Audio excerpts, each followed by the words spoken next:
Hello, and welcome to another episode of Mandatory Redistribution Party. My name's Sean Morley. I'm recently unemployed, I'm 2 days into a 2-week quarantine, and I'm feeling pretty bad. Welcome to the coronavirus special. Now, I'm not convinced that any of you really need to hear anything additional about the coronavirus right now. But also, at the moment, it's the only topic that can take up residence in my crammed skull. And I daren't imagine what things are like with you at some point in the future listening to this.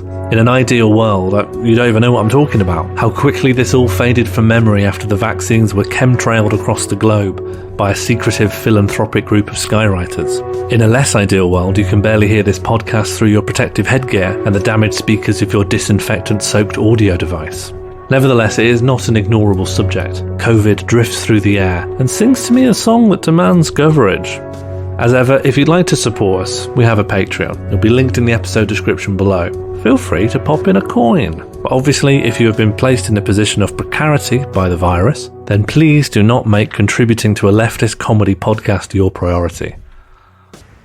If I was a political cartoonist, I would encapsulate the UK corona response via a drawing of a slavering Rottweiler labelled eugenics that has suddenly been let off the lead and is hurtling jaws agape towards an injured rabbit labelled me and my friends, while the owner, a Mr. Boris Johnson, heard of him, have you? mugs towards the camera with a cheeky, some mothers do have 'em, what am I like style grin. I've had friends reduced to tears by reassuring text from their landlord, and many others crying for precisely the opposite reason.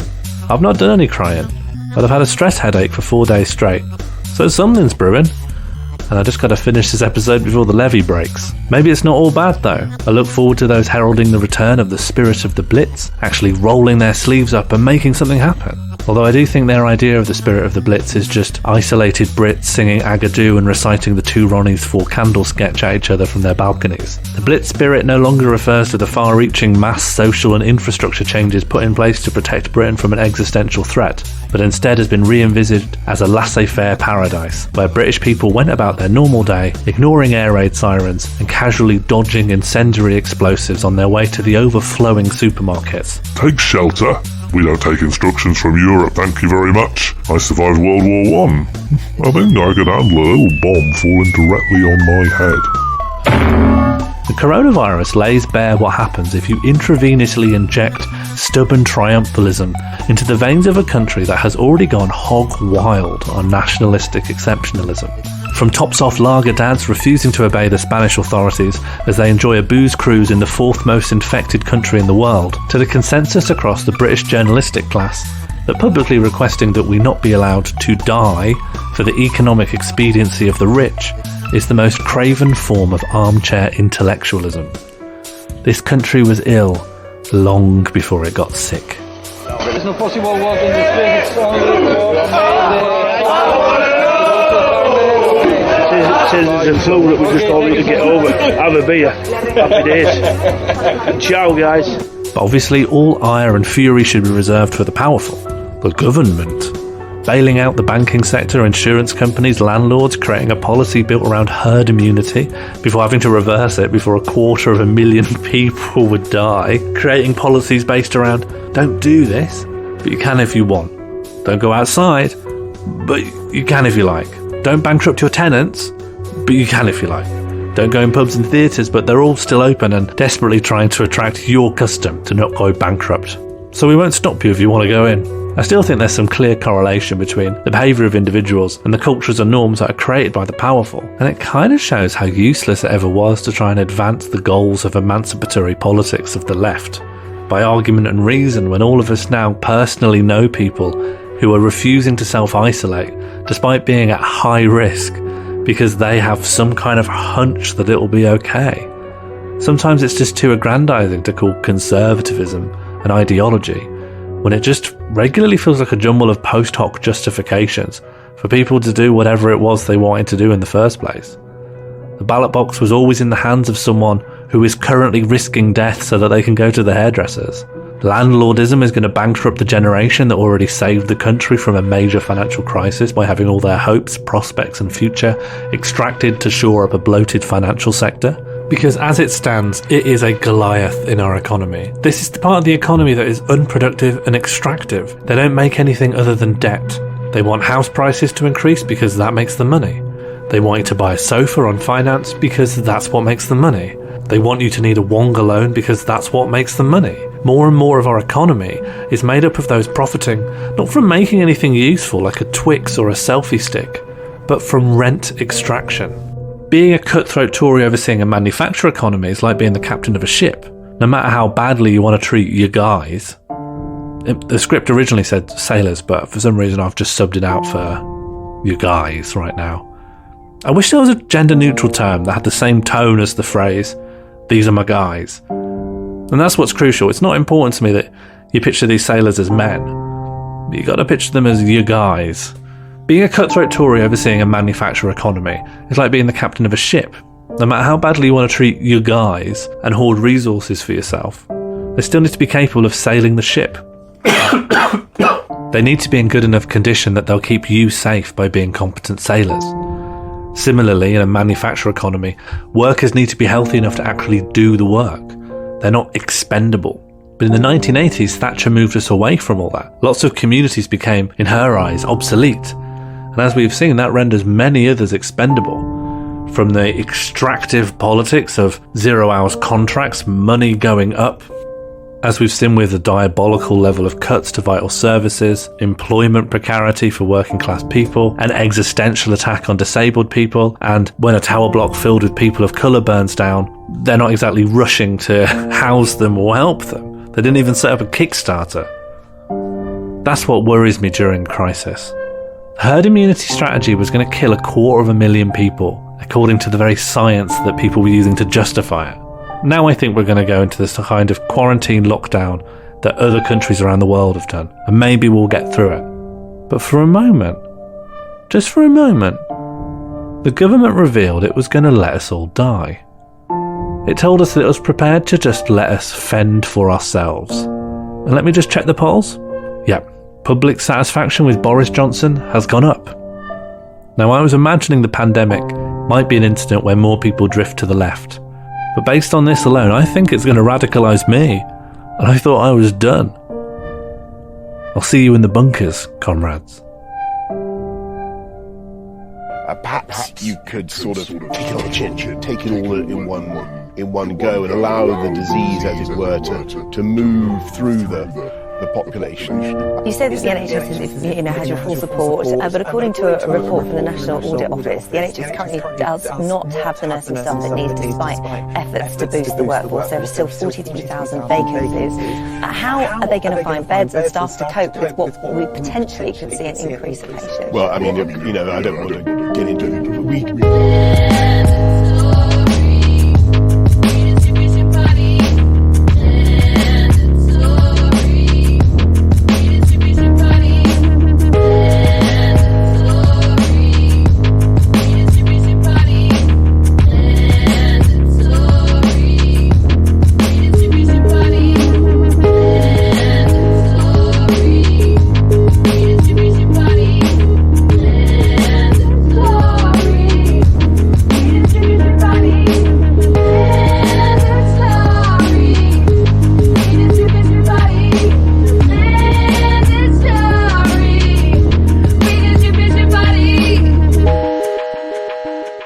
Before the pandemic, what is your most upsetting experience of a landlord? Do you know what? I've broadly been alright with landlords. I actually don't have any major terrible stories. My neighbour kicked down, some students moved in that were all railway maintenance crew. Is that a degree? They were doing a 4-year master's degree on being the people that get sent out to lay and maintain track. All right. We had a really shitty, terrace student house where there wasn't anywhere that could be a living room because the living room got turned into a bedroom. So our only choice for a living room was like a tiny plastic conservatory where all the mice lived. We got no privacy if the neighbours wanted to be social because we can't pretend not to be in because we have to sit in the conservatory. There's nowhere else to be. It's very cold. Oh. And they came in and they were very critical of the fact that we had real guitars and said that because they're really big into Guitar Hero. And then they wanted to drink with us and we're like, yeah, okay, let's get to know the neighbours. Right. But then the one I shared a wall with kept talking about this kick door. It's like a fire door that you can kick in that lets you escape through someone else's house if there's a fire. Right. And he went, wouldn't it be funny if I kicked that in? And I went, haha, no, not really. I sleep on the other side of that kick door. And then that night he kicked it in. Oh my God. He kicked it in, and I was like, what the fuck are you doing? Like, he woke me up kicking in the fire door. And he went, mate, look, I've kicked it in. Look, as if you didn't know. He had said what he was going to do, and he delivered on his promise. You didn't need a look. You knew what had happened. He delivered to me a shin-height, gleaming beam of light into my otherwise dark room. Oh, my God. And then poked his head through and went, hiya. But what was the landlord's response to this crime? Well, I had to, the first thing I said was like, I've got to tell the landlord about this because this completely voids our, fire safety stuff. Like, we've probably voided some of our insurance on this now because the nature of the fire door is you can't pop it back in. You break it to open it. It's called a kick door. Kick door. Yeah, you have to kick it, right? You know that's not actually a good design of a door. No. That's why we don't have punch doors. It's not really, doors. I feel like door is a generous description of what essentially is. It's just a kick hole. It's just a bit of the wall that is absolutely destructible. Yeah, it's not a door. A door by definition in case of able to open in and case of close. Emergency, I've secretly made part of your wall absolutely shit. So if you are in a trouble, just batter here. Oh, God. Yeah, I told the landlord. He kind of had this grandfatherly approach, and he told us this. He said, I want to be people's grandfather so that they sort of trust me, but I can go in on being really disappointed on them if it all goes wrong. Oh my God. And he sent a letter to the other person because I was staying with an ex-partner of mine at the time. So he sent this letter saying, I've had a report that you've tried to break into the room of a young woman who was sleeping by smashing through the wall. Oh my God. And it would be a real shame if I had to tell your parents, etc., etc. He went in really hard. I didn't ask him to do any of this. But then this guy who I just met the other night, day one, I meet him. Day two, he's knocking on the conservatory and saying, I'm really sorry, Mr. Morley. I never should have kicked through the kick door. I'll be good in future and I'm really sorry. And then that was it. I never saw him again. He lived next to us, but what? I feel like the landlord went too big on him. I just wanted to tell him about the insurance, but things went nuts. And now, 6 or 7 years later, our landlord here has signed us up to the letting agency owned by that guy. The circle of life. Absolutely a story taken from The Lion King. King is another feudal title like Lord, I guess. I got numerous bad landlord stories. The most harrowing one is when my flat flooded with liquid poo in a storm via the toilet, which you probably figured out with the poo element, which was traumatic in itself. It's 8 p.m. at night. Me and my flatmate were both going out to gigs, and then the storm's raging outside. A terrifying glug sounds from the bathroom. Go in. The toilet water is slowly rising in a kind of it's brown, it's murky, it's coming up. Full blob, right? Stink blob. Full blob. I start to it's got just like the blob, as it rises out of the toilet, you can see little skeletons in it of people it's previously devoured. I start panicking straight away, start to throw towels into the bog and also try and block it off. Pretty quickly it's fountaining over like a bleak water feature in a fetishist's house. I'm saying to my flatmate, we need to get everything, because it's kind of a basement flat. And I'm like, get everything up. Anything you value, get upstairs now. But within minutes, there's an inch of liquid shit all over the floor. And anything that was anywhere near the floor is destroyed. I had left some, it's actually quite depressing, the handwritten musical exercises my granddad, who has passed away, had written for me when I was very young, when he taught me to play the trumpet. Oh no, that's heartbreaking. Yeah, it was kind of, and I only noticed them when I returned to the flat, when our landlords asked us to help clean it. But the landlord, like, they had loads of properties and they took days to sort out anywhere for us to live. We were like on our friends' couches for, a while, which I think was like massively out of order for like a big letting agent. And then it later turned out there was like some sort of pump because it had flooded. But we found this out from the groundskeeper handyman guy, who was weirdly a guy who always did the Elvis lookalike contests in Blackpool, which is a whole other thing. And he said that it had flooded before, like a year or so before we'd moved in. And they installed like a pump that was like a legal requirement that had just not come on. He was chucking stuff into a skip and he was like, yeah, there's this pump, look at this. And he picks up the floorboards and there's this like pump thing and it had just never come on. And they were supposed to check it regularly and blatantly hadn't. Yeah. Right. Not only were they arseholes with us after the flood of liquid shit, their complete incompetence probably exacerbated, at least partially, the flood of liquid shit. So that's my probably most upsetting. That one's real good. I didn't cry until a week after it had happened, and like I got also best time for it. Well, the week after it happened, partly because of the intensification of suddenly having to move in together, my relationship collapsed, and then I got offsteaded in my teaching job. That absolutely did me in. That's bad. Yeah, quite bad. My initial question to Sean was, what's the most upsetting experience of a landlord you'd had pre-pandemic? So I think we can shift to pandemic landlord tearful experiences with our guest. It's Amy Gledhill. The famous crying tenant. Renter, the famous crying renter, Sean. Come on. I decided at the last second that tenant is slightly funnier. Okay. Renter's got this horrible bit in the middle where it goes the N into the T. I actually find kind of ugly. Yeah, okay. Tenant sounds great. Hi. Welcome to the pod. Thank you so much for having me. What do you want me to do? Would you like to tell us more about what made you the famous crying tenant? I got a really lovely text from a landlord, which obviously is unexpected. They're not always known to be the nicest of people. And I, like a scumbag, screenshotted it straight away, popped it on Twitter, and then it went a bit mad. I was expecting my usual 3 to 4 likes, zero retweets. That's the kind of vibe I've got on Twitter. It went all over the bloody place. Can I say who retweeted it? Yeah. Yes, please. Monica Lewinsky.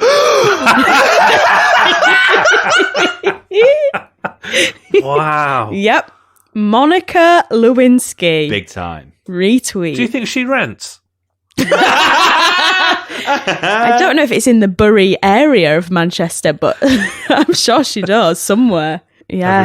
Everyone rents. It went a bit crazy. So newspapers started getting in touch. The Telegraph. They've been the nicest ones, actually. They've asked my permission, and that was really good. And all the rest of them have just nicked it off me. Oh, that's interesting, given that the Telegraph was also the paper that put important government health advice before a paywall the other day. Did they? Yeah, but they must have asked permission first. Yeah, they've very strangely been the nicest ones. Weirdest one, the Daily Mail, who took 2 pictures off my Instagram without asking. Both of them are not like sexy pictures, because I don't really put them on Instagram, but if you had to pick which are the sexiest ones I've got, it would be them too. The Daily Mail being disrespectful and horny. Who'd have thunk? This tenant is crying because she's had some of her precarity alleviated. But where's the sex angle? How do we get this on page 3? The Sun featured me in a roundup of spoilt children at Christmas like 6 years ago. What? Well, I was talking to someone about like finding it really funny to like search for all the spoilt children, because like there's loads of like American rich kids who are like, fuck off, I've got the wrong type of car for my 16th. Oh, yeah. And I was saying, I bet you can just ape after that. So I got a pair of socks and set them on fire outside and said, my mum got me these socks from George at Asda, but I wanted Primark. Fuck my life. Fuck mom. Fuck Christmas. And then a few days later, Glenn Moore sent me a thing, because he's like He's a journalist. Yeah. Or he's like a newsreader or something. Sorry if I've got his job title wrong. He sent me a thing going, do you know you're in the Sun? And they thought I was like 8 years old. Oh my That's the best thing I've ever heard. It's wild. That's amazing. And you ended up doing interviews as well, like just off of the tweet, right? Yeah. So I did Radio 5 Live a couple of times. All the regional ones you can think of. The biggest region, Lad. Oh, yeah, and I did a video on Lad Bible. That's got like 400,000 views. Corbyn's in it. When it goes straight from you making very good points to then Jeremy Corbyn going at it, that was like... It's really exciting. It's really good. I really screamed and I saw that. Papa's in it. Me and Papa in the video. Papa. What's a little bit... not disappointing, but it really took up like 3 full days of my time. So I was doing interviews on Australian radio stations, NBC in New York got in touch. Like, it was really taking up a lot of time. And considering it's a tweet about basically how I have no income now, and I'm really glad that my landlord's been a decent human being, not one of these publications has offered me a quid. Yeah, but think of the exposure. Oh my God. Think of the exposure when we were like recording an interview for Radio 4 using our stuff in the middle of the night. And we were just thinking, oh my God, the exposure. The exposure. The pure exposure. If the same happened to me, I would just agree to all these things, even if the back of my mind is going like, what am I getting from this, actually? Like having gone through it or during the process of going through it, like, was there any part of your head being like, hang on, this is like work. This is like a lot of work and I'm unemployed. Yeah, because I was getting up and I'd look at my phone and it was still, there's like a lot of people that want to do like written interviews and things like that. So I was kind of like, as you do when you're a freelancer, any work that comes in, anyone sniffing around, you immediately go, yes, please. So I was like, oh, firing these back. Oh, yes, of course I'll answer these questions. Of course I'll do your blog. Of course I'll do this. But I was doing it from like 8 a.m. till 2 a.m. for a few days. And then I was like, what? I can't remember why I'm doing this. Yeah. I'm really bored of it. ITV were going to come around the house and film. And then I was like, well, now I have to clean all my house as well. Yeah. I don't have time for that. Just send us a sausage roll. Yeah. A toilet roll. Email me a amazing. samosa. Email me a samosa. Yeah, I would. I'd do it for that. Attached pakora. Oh man, that'd be amazing. No danger of COVID if we could email delicious food. I really think if they rolled that out, that would completely alleviate a lot of the problems we're seeing. Just 3D printing onion bhajis. Yeah. They're definitely not going to be good for you. So the day that Chris Landlord deigned to be good guy Chris Landlord. Good guy Chris Landlord, yeah. Be more Chris Landlord, which is like the meme that came out of the tweet, right? Hashtag be more Chris Landlord. Yeah. Did that hashtag exist? Yeah. It did exist. I don't think many people picked it up, but I think that's super lovely, actually. It's probably just Chris and just different alts. No, he was really shy about it, wasn't he? He was really shy. It was so strange having to message him and be like, hello, it's Amy Tenant here. Just letting you know, I'm really sorry, but I screen grabbed the text you sent, so I felt awful doing this. I felt awful. And I had to be like, I screen grabbed it and put it on Twitter as an example of fantastic landlording, and it's gone a bit mad. And then I had to message him and say like, hello, me again. Do you want to go on 5 Live? And he was like, poor guy was just like, well, I don't want them to know my full name, and it's all got a bit out of control, hasn't it? Yeah. But he went on 5 Live because he's listened to them and he did like them, and I think he was quite chuffed with that. But everything else, he was like, keep me out of it. What's going on? Sending that text saying that I'd screen grabbed him, I felt mucky inside. But I liked your response in particular when, I can't remember who it was, might have been the Telegraph, was asking you like, oh, do you think more landlords should be a bit more like Chris Landlord or whatever? And then you slammed him down. Slammed him. What was your slam? I slammed him and said something like, it shouldn't be up to people to be like Chris Landlord. It should be on the government. Boom. Boom. Get wrecked. Get wrecked. Because, I think it was the Telegraph as well. I'd be interested to see if they printed that. Yeah. But did they? Do we know? I don't know. I don't buy the Telegraph. Yeah. No way of verifying. It's going to be behind a paywall anyway. Yeah. And then you will have actually be in net, you'll be in net negative. You'll be in the red to the Telegraph. And there's a reason they're all contacting Amy, because they know that Chris is going to be reluctant, because he can't let all the other landlords see him being kind. He won't be allowed back in the closed Facebook group. When they ask how to trick. Do you remember that one in 2017? So there's all these landlord forums which they kind of forget that you can just find online, where landlords are up to like sneaky stuff trying to get as much money as they can. And the one I vividly remember is in 2017, some landlord, he got rumbled because what he was doing is he'd asked his tenants for more rent because his little boy was sick. And I don't even think he had a little boy. So Can you give me more rent because my little boy is sick? Yeah. But that's the one that sticks with me. But that's more typical, shall we say, landlord behaviour. That's not Chris Landlord. That's Roger Landlord. Landlord. Yeah, I don't know what I mean by that. But I don't even think it makes sense. But the typical, the institutionally incentivized behavior of landlords is not kindness. And this is why, the fact that we live in a society where Amy has essentially screenshotted someone behaving with compassion towards another human being, and that is something that is surprising and unique, sufficient to generate enough internet traffic to get ad revenue for loads of institutions off the back of Amy's tweet, right? Yeah.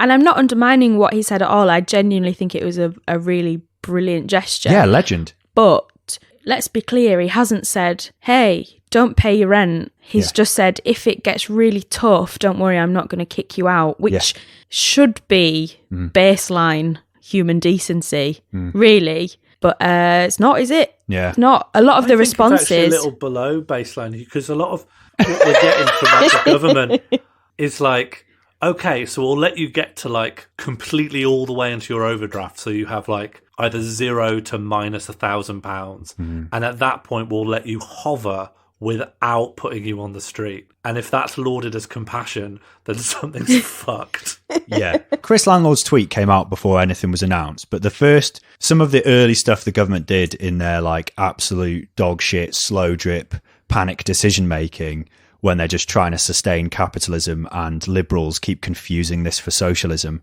they put in place mortgage holidays for landlords. So they prioritize landlords first before renters, even like buy-to-let landlords, to reassure them. Because they're not, this is the thing, there's two layers to it, isn't there? It's like, obviously they're going to reassure landlords because that's their voters, but they then need to reassure the banks whose mortgages the landlords go into. So that constant house price inflation, that needs to be reassured, because that's such a fundamental part of our actually dead economy, that needed to be reassured first. It's a transfer of wealth from taxpayers to landlords and then to the banks. It's going to be another remix of like when people talk about housing benefits, they go, "Oh, we're just subsidising your housing." No, you're subsidising landlords. Housing benefits doesn't go to me. Housing benefits go straight up. Yeah. So you're subsidising a class of people whose job it is just to happen to have owned a property. Landlords' view of themselves, at the same time as having the thing of like, I'm going to create a fictional sick child to guilt my tenants into giving me more money. But landlords' concept of themselves is like, oh, actually, we do lots of work. We provide housing. It's like, no, you don't provide housing. You've not built the house. You have just acquired property. Every now and then you might phone the cheapest plumber you can find, but you're going to offset that off tax. Like the model of landlords, there's 150,000 buy-to-let landlords in Britain with more than one property. Just the money they are making and how they're making it.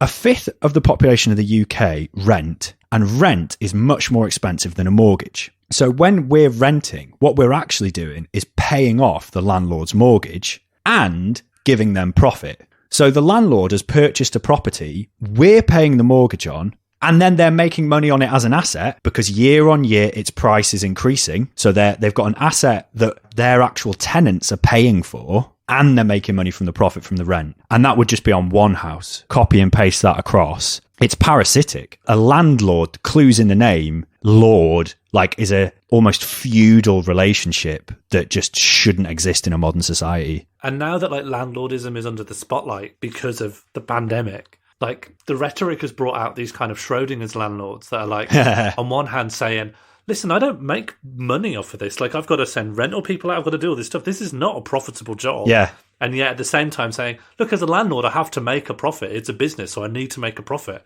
Well, if it's important to make a profit, why are you doing landlording then? Because it sounds like you're not making anything off it at all. Yeah. Schrodinger's landlords, that's funny.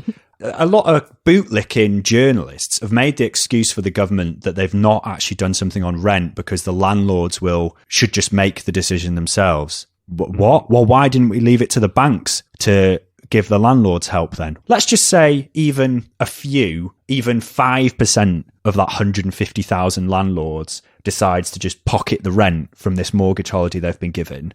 That is a massive redistribution of wealth from taxpayers to a group of people who are already wealthy parasites. Shall I tell you my bad landlord story? Oh, yeah. Yes, please. So they moved us into a property that didn't have any plumbing. It was like a new build flat. And no plumbing? No plumbing. So they were like, you can move in the 1st of July, say. I'm sorry to interrupt.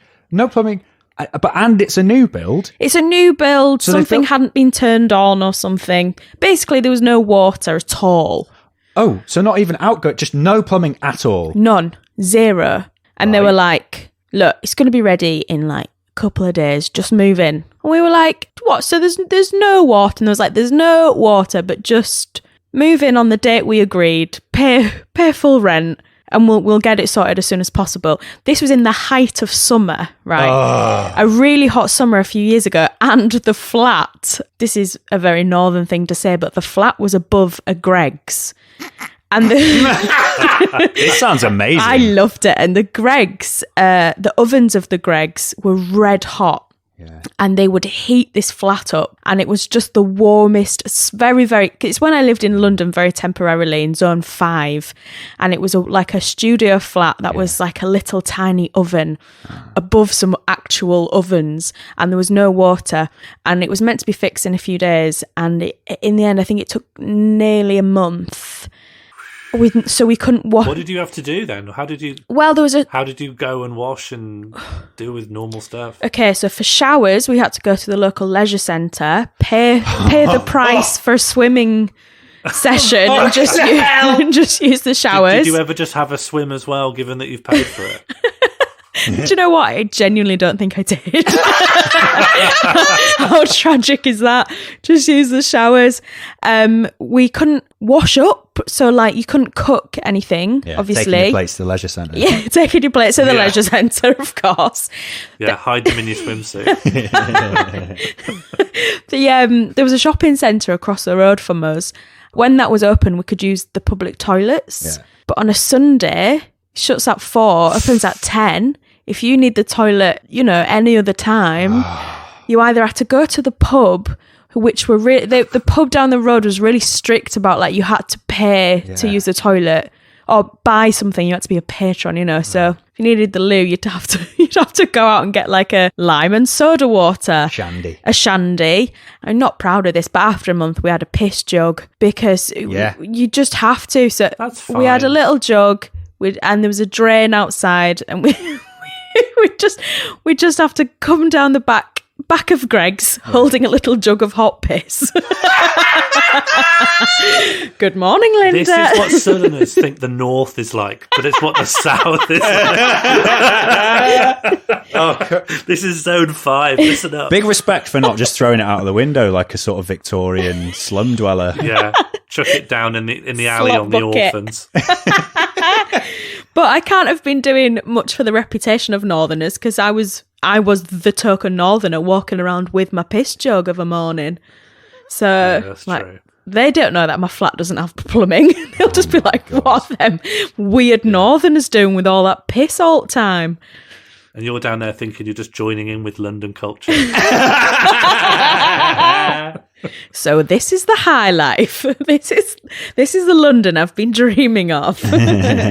So, Jack, can you provide, in summary, your opinion of landlords? Landlords are a parasitic hangover from feudalism, a completely unproductive part of the economy that's profited from 4 decades of class war against the working class, the selling off of council houses, for example, a class that necessitates, like, they only exist because there are people who can't afford to buy a house and need somewhere to live. They are absolute, morally reprehensible leeches. Right. And who's your current landlord, Jack? Well, it's Chris landlord because we live together, but I still like. I'm sorry, Chris, but you're bad. You're bad. You're bad. You're bad. You're bad.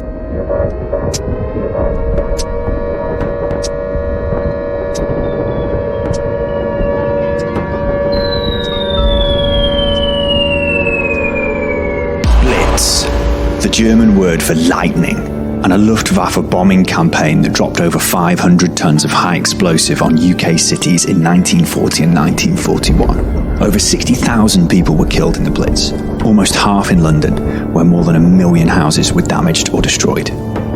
How did people get through this trauma?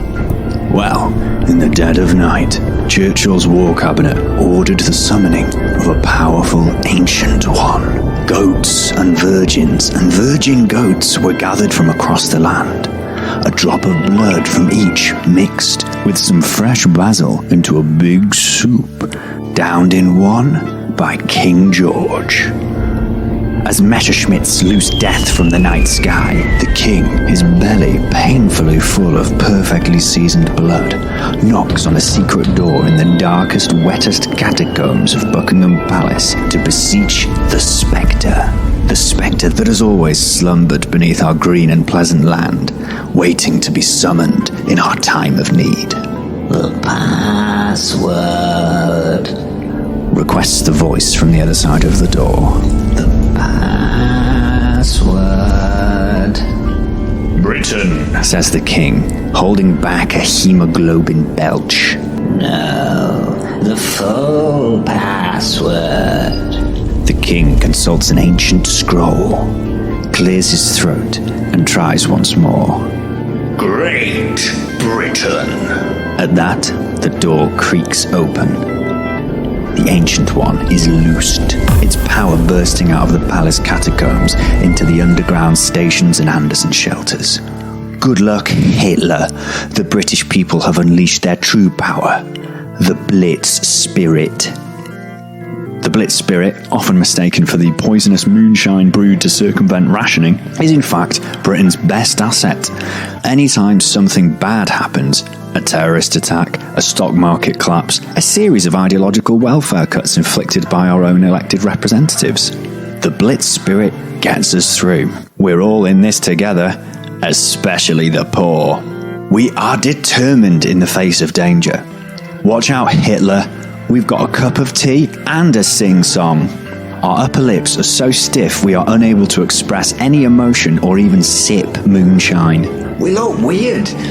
Unfortunately, the nostalgic spectre of the Blitz and the Blitz spirit that haunts the minds of white, middle-class boomers who've never been in a war does not fit with reality. Sure, thousands of ordinary people found ways to cope with the trauma of Goering's bombing raids, but the idea of willful, almost joyful stoicism was a propaganda creation, partly created at the time, but more so projected onto the past in the following decades. In popular consciousness, the Blitz is seen as cutting across class divides.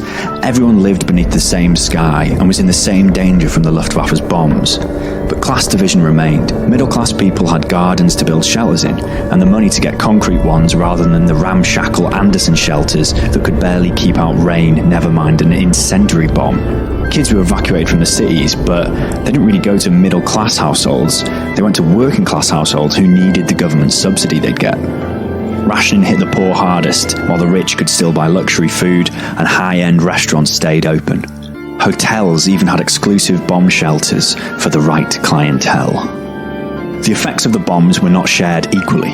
It was much easier for the middle class to keep calm and carry on than the working class, or, more so, the homeless. In his book, Our Flag Stays Red, the East End communist, anti-fascist and local councillor Phil Piritin tells one story of working class resistance. The Communist Party distributed 100,000 leaflets and 5,000 posters in London's East End, calling for proper shelters and help for the homeless. Helped by the solidarity of waiters, protesters were able to occupy the air raid shelter of the Savoy Hotel, as Piritin writes. The contrast between the shelter and conditions for the rich and the poor called for exposure. This was done. One Saturday evening, we gathered some 70 people, among them a large sprinkling of children, and we took them to the Savoy Hotel. We had heard from the building workers of the well-constructed and luxurious shelter which had been built for their guests. We decided that what was good enough for the Savoy Hotel parasites was reasonably good enough for Stepney workers and their families. This occupation finally convinced the government to open tube stations to anyone sheltering from the bombings. Sometimes we hark back to the Blitz as a period of the government actually intervening to help people. But one of the most iconic images of the Blitz, people sheltering in tube stations, was only possible because of working class organisation forcing the government to act. Aside from the class divisions, the myth of the Blitz spirit also conceals the spike in crime. The murder rate increased dramatically in the war, looting was widespread. Ballard Berkeley, who was a policeman at the time, said, Some of the looters in the Café de Paris cut off people's fingers to get wedding rings. Incidentally, that's the same Ballard Berkeley that played the Major in Fawlty Towers. Nicholas Montserrat's book Breaking In, Breaking Out goes into detail about the same incident. The first thing which the rescue squads and the firemen saw as their torches poked through the gloom and the smoke and the bloody pit which had lately been the most chic cellar in London was a frieze of other shadowy men, night creatures who had scuffled within as soon as the echo ceased, crouching over any dead or wounded woman, any elegant corpse they could find, and ripping off its necklaces or earrings or brooch, rifling its handbag, scooping up its loose change. Oh my god. It is appalling, isn't it? Yeah. The generation who actually lived through the horrors of the Blitz elected the Labour government of 1945, booting out Churchill in a landslide in favour of a social democratic party they actually trusted to rebuild the country in a way that would guarantee healthcare, jobs and school for all. Phil Piritin, by the way, the guy who helped organise the Savoy shelter occupation, was elected at the 1945 general election as MP for Mile End in Stepney as a member of the Communist Party of Great Britain. The real psychological legacy of this era wasn't the mythical Blitz spirit, but a sense of shared suffering and a realisation of what the state can do. This formed the bedrock of a consensus that lasted until the 70s, just long enough for the generation who did not experience the Blitz, but did experience all the benefits of full employment, a vastly expanded welfare state, and massive house building programmes, to elect Thatcher. White boomers voted overwhelmingly for Thatcher in their youth again and again from 79 onwards, perhaps hoping her evisceration of the British working class might summon the Blitz spirit that only existed in their brains into reality. The same demographic, white middle-class boomers who'd benefited from the post-war consensus then voted to wreck it, continue to reminisce about a war they never experienced. As the narrative around Brexit melted from thriving in a free trade utopia to bleak, self-induced apocalypse, we've been reminded that we survived the Blitz, we can survive this. What's that, mate? You voted leave to leave the capitalist trade bloc in pursuit of political and economic self-determination? No. You voted for the return of the Luftwaffe. As the UK lurches slowly towards lockdown amid the global COVID-19 pandemic, botched and delayed decisions briefed to sycophantic journalists to test policies in the dead of night, the Blitz spirit is invoked again. The goats are gathered, both virgin and promiscuous. The Queen has sipped the cursed soup and banged on the forbidden door. The Blitz spirit is risen. A gammon-faced man drives his Land Rover through town, rolling down the window to cough on anyone who glances with insufficient respect at the poppy on his bull bars. The Blitz spirit. A woman in a North Face gilet wanders the aisles of Tesco. 2 trolleys full of hand sanitizer. 1 trolley for herself and her Bichon Frise. Another to sell at quadruple price on Amazon.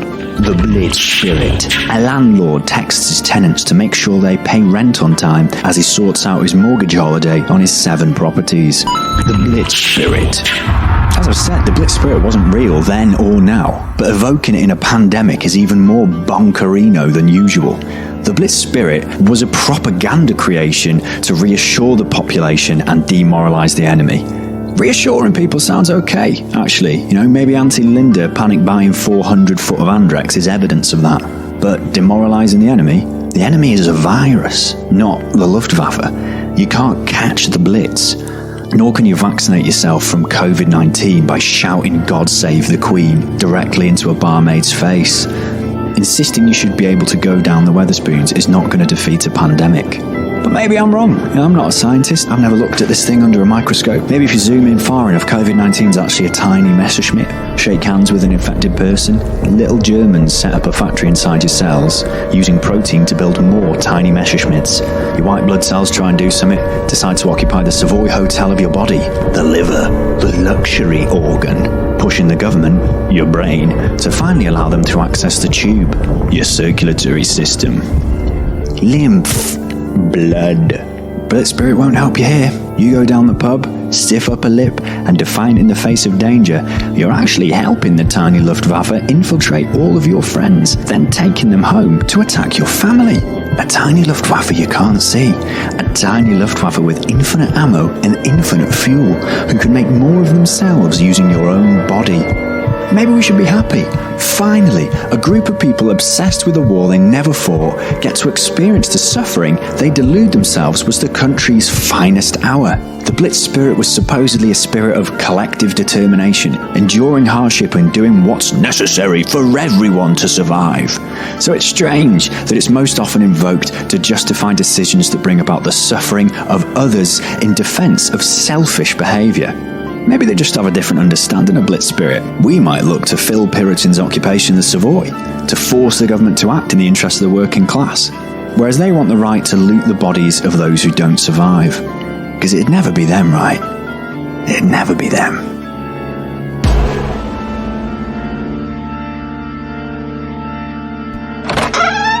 Hi, sorry to interrupt, it's me, it's Jack. You alright? How's it going? So, little editor's note here. Since recording this segment, Godfrey Bloom, a man who got kicked out of UKIP after swatting a journalist with a conference brochure and referring to women at the party conference as sluts, has done this tweet.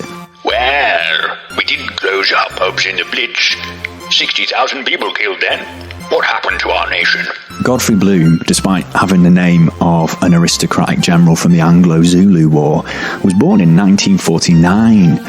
It's also worth noting that UKIP, in its time a popular party with petty bourgeois boomer gammons like Bloom, was comparatively unpopular with the generation that lived through the Blitz. They were put off by them being quite similar to the fascists who dropped bombs on them. Sadly, for me more than anything, but also you, Bloom's bad tweet and the consequent dunkathon has perhaps changed this segment from original and interesting insight into, I don't want to say hack, but I can't think of another word. But I don't have time to make an entirely new segment, and you know what? It's good. So if you have seen that tweet or any of the replies, please forget them. In particular, if you've noticed, the premise of one of my jokes here is kind of similar to quite a right-wing comedian's reply to Godfrey Bloom on Twitter. Know that I'm as angry about that as you, and in addition to anger, I'm also quite sad, but we can't do anything about it, so keep calm and carry on.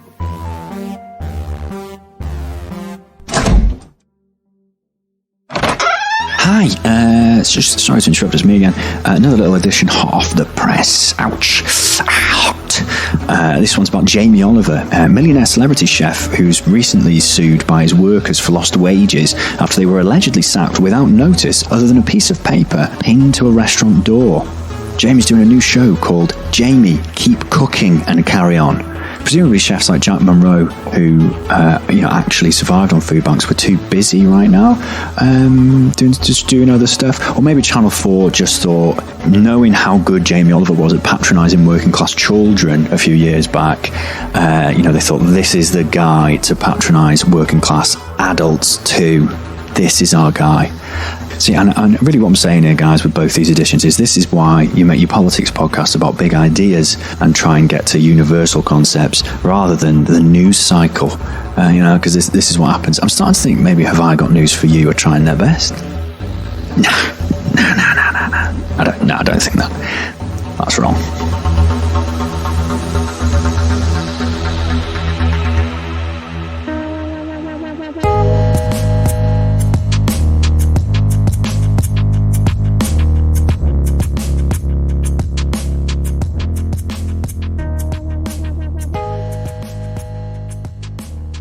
Mandatory Redistribution Party was created and produced by Sean Morley and Jack Evans. Our title theme was created by Ella Jean, with additional music by Sean Morley and Jack Evans. Additional voice work by Tom Burgess. If you'd like to support the podcast in some way, we recommend either Patreon subscriptions, online compliments, and remaining indoors.